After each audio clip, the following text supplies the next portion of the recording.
C'était le feu à Miami ce week-end, le show était là, les spectateurs aussi pour cette grande première. Et celui qui inscrit en premier son nom sur les tablettes, c'est Max Verstappen, avec une très belle course de sa part. Très difficile, c'était assez éprouvant, on a vu les pilotes qui étaient quand même très marqués après la course.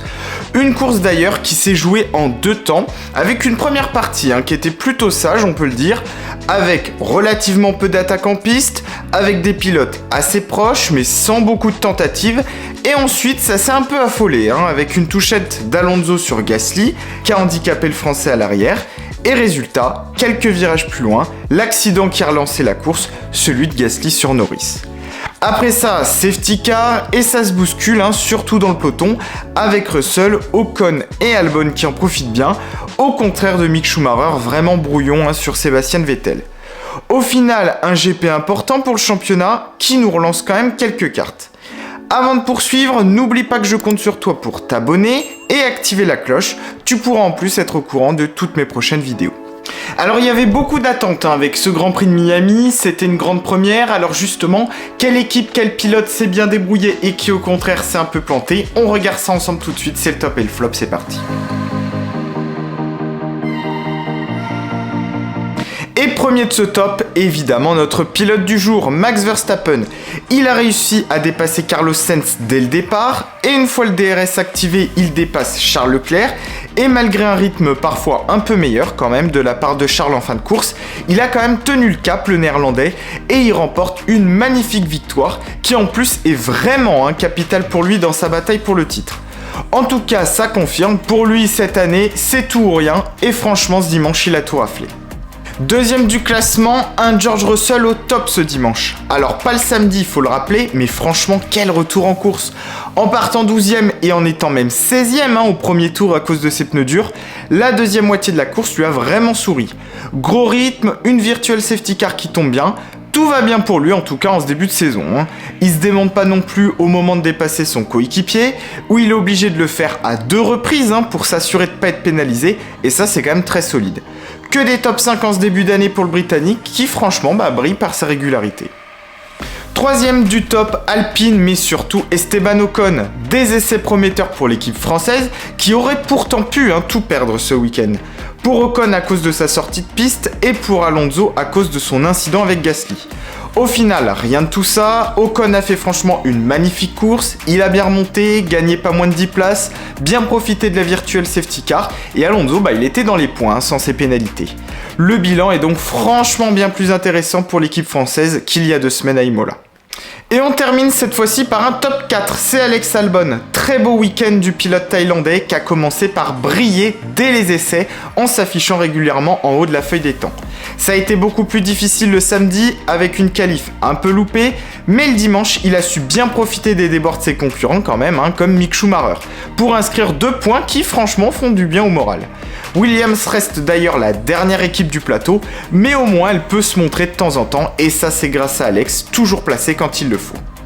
À relever aussi le beau week-end de Bottas, qui perd malheureusement de place à cause de sa légère erreur dans l'épingle, mais qui accroche quand même un solide résultat, et aussi de Lance Stroll qui en partant du fond de grille assure quand même un point important.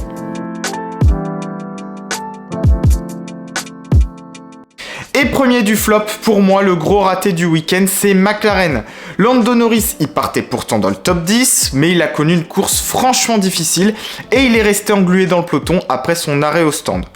Ensuite, l'accident avec Gasly l'a évidemment empêché de défendre ses chances, qui de toute façon n'étaient quand même pas très élevées. Pour Ricciardo, c'était encore pire. Une lointaine 14e place en qualif, un début de course lui aussi difficile, la McLaren, elle semblait avoir tout simplement pas de rythme ce dimanche. Attention, parce que pour l'équipe britannique, ce Grand Prix de Miami, il avait quand même un petit goût de Bahreïn, et ça semble montrer que la monoplace n'aime pas la chaleur. C'est dommage, parce que l'été arrive. Deuxième du flop, Mick Schumacher, ça commence à peser lourd pour le pilote allemand. Il est toujours à la recherche de ses premiers points et il avait là une belle occasion après un beau début de Grand Prix.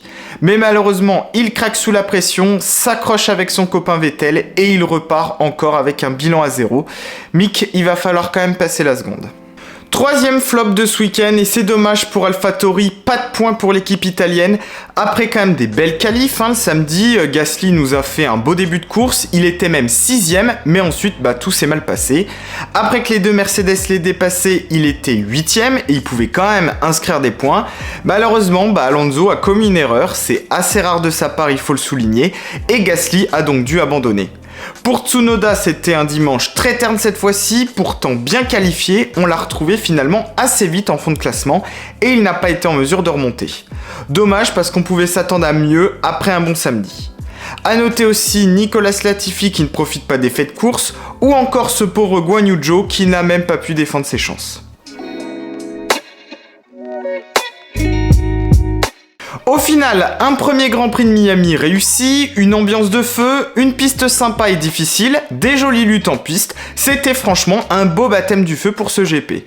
Intéressant aussi du point de vue du championnat, où ça se resserre nettement, puisque Leclerc il n'a désormais plus son fameux joker, il ne compte que 19 points d'avance.